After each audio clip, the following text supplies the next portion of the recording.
पत्रकारिता समाज का आईना ही नहीं बल्कि हाशिए पर खड़े लोगों की आवाज को मुख्य धारा तक पहुंचाने का सशक्त माध्यम भी है। इसी कड़ी में नोएडा स्थित मारवा स्टूडियो में आयोजित 3 दिवसीय चलने वाले 14वें global festival of journalism and AVGC के दूसरे दिन के पहले सत्र में मीडिया और सामाजिक न्याय हाशिए की आवाज विषय पर सार्थक चर्चा हुई। कार्यक्रम की शुरुआत दीप प्रज्वलन और गणेश वंदना के साथ की गई।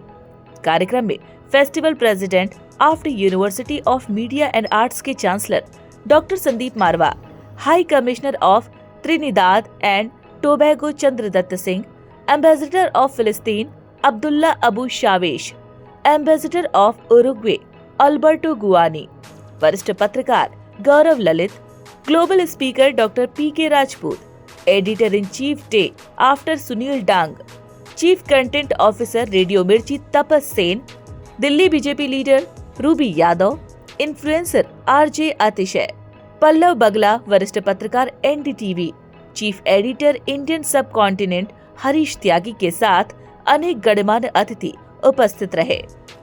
वहां उपस्थित अतिथियों का पुष्पगुच्छ भेंट कर स्वागत किया गया। बता दें कि डॉक्टर संदीप मारवा ने अपने संबोधन में कहा कि पत्रकारिता का असली धर्म समाज के कमजोर और वंचित वर्गों की समस्याओं को निर्भीकता और संवेदनशीलता के साथ सामने लाना है। वहां उपस्थित अतिथिगण ने भी अपने विचार साझा करते हुए कहा कि मीडिया को केवल खबरों तक सीमित न रहकर सामाजिक बदलाव का माध्यम बनना चाहिए। इस अवसर पर after BA journalism and mass communication की छात्रा नंदिनी सिंह ने अपने विषय से जुड़े अपने विचार प्रस्तुत किए। इसके साथ ही वर्ल्ड रेडियो डे का पोस्टर भी रिलीज किया गया। इसके साथ ही कार्यक्रम के दौरान सुशील भारती की पुस्तक मीडिया थ्रू माय आईज का लोकार्पण भी किया गया। कार्यक्रम के समापन पर डॉक्टर संदीप मारवा ने सभी अतिथियों को फेस्टिवल मोमेंटो देकर सम्मानित किया। National chamber of media and entertainment industry और मारवा स्टूडियो की ओर से मैं सभी लोगों को आज वर्ल्ड रेडियो डे के इस बड़े महा उत्सव के ऊपर बहुत बहुत मुबारकबाद देता हूं। मारवा स्टूडियो के अपने खुद के 3 रेडियो स्टेशन हैं, रेडियो नोएडा, रेडियो रायपुर और रेडियो मुंबई। 2 स्टेशन FM हैं और एक हमारा ऑनलाइन स्टेशन चल रहा है। और ये हमारा धर्म बन जाता है कि हम लोग रेडियो के साथ, क्योंकि कई सालों के साथ जुड़े हुए हैं, इसलिए वर्ल्ड रेडियो डे मनाना। और हमारे इस ग्लोबल फेस्टिवल का दूसरा दिन जो है वो वर्ल्ड रेडियो डे के ऊपर पड़ता है और यही वजह है कि आज ज़्यादा तवज्जो जो है हम लोग रेडियो के ऊपर भी दे रहे हैं। अभी हमारा आज का पहला सेमिनार खत्म हुआ है और इसी सेमिनार में देश और विदेश के बहुत सारे लोग यहाँ पर मौजूद थे। चकाचक भरा हुआ हॉल, तालियों की गूंज और उत्साह और जोश, ये सभी आज दूसरे दिन उसी तरीके से बना हुआ है जैसे इंटरनेशनल जर्नलिज्म डे यानी कि 12 फरवरी कल का दिन जो ओपनिंग का दिन था। मुझे खुशी है कि हम लोग जिस बात को लेकर इस पूरे ग्लोबल फेस्टिवल ऑफ जर्नलिज्म को लेकर चले हैं, हमारा मकसद जो है वो पूरा हो रहा है। बड़े बड़े लोग फिल्म, टेलीविज़न, मीडिया और रेडियो और प्रिंट के इस पूरे खानदान से इस वक्त यहाँ पर मारवा स्टूडियो में मौजूद हैं और हर शख्स कोई ना कोई अपने तजुर्बों से, अपने पिछले बीते हुए हालातों से जब कोई एक नई कहानी सुनाता है तो उससे हमारा भी और हमारे स्टूडेंट्स का ज्ञान जो है वो बढ़ जाता है। और सारे फेस्टिवल का तात्पर्य ही ये है कि जो 100 साल का मीडिया का एक्सपीरियंस है वो हम लोग यहाँ 3 दिनों में अपने स्टूडेंट्स के साथ बड़े खूबसूरत तरीके से बिखेर देते हैं। 14 global film festival of journalist के बारे में क्या बताना चाहेंगे सर आप? देखिए, जर्नलिज्म जो है वो जुनून है और उसको फेस्टिवल की तरह मनाना एक बहुत बड़ी बात है। यंगस्टर्स के साथ बनाना कोई चीज़ और मनाना जिससे कि यंग पीपल और जर्नलिस्ट बने, it is a wonderful thing, it is a great experience.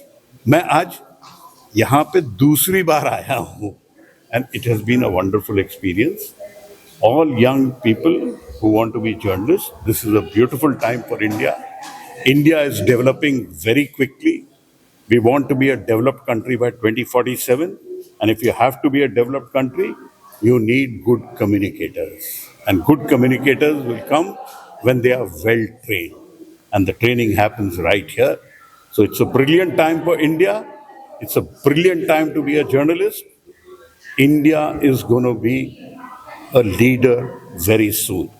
सबसे पहले तो मैं संदीप मारवा जी को बहुत बधाई देती हूँ, जिन्होंने इस तरह के कार्यक्रम जब वो आयोजित करते हैं तो देश में से हर एक प्लेटफॉर्म से लोगों को इनवाइट करते हैं, जिनको जिस विषयों के बारे में पता नहीं चलता, यहाँ पे आके उनको पता चलता है कि देश में इन सब चीज़ों पर भी बहुत काम हो रहा है। और ये ऐसा इंस्टीट्यूट है, यहाँ से आने वाले देश का भविष्य तैयार किया जाता है, जिनमें संस्कार भरे जाते हैं, जिनके अंदर एक जुनून, एक जिद भरी जाती है कि आपको अपने जीवन में कुछ ना कुछ करना ही है। इसका मतलब ये नहीं कि आप यहाँ से अगर शिक्षा दीक्षा ग्रहण करते हैं या कुछ भी आप सीखते हैं तो उसके बाद आप यहाँ से जाने के बाद अगर जीवन में असफलताएं आप फेस करते हैं तो घर बैठ जाएं।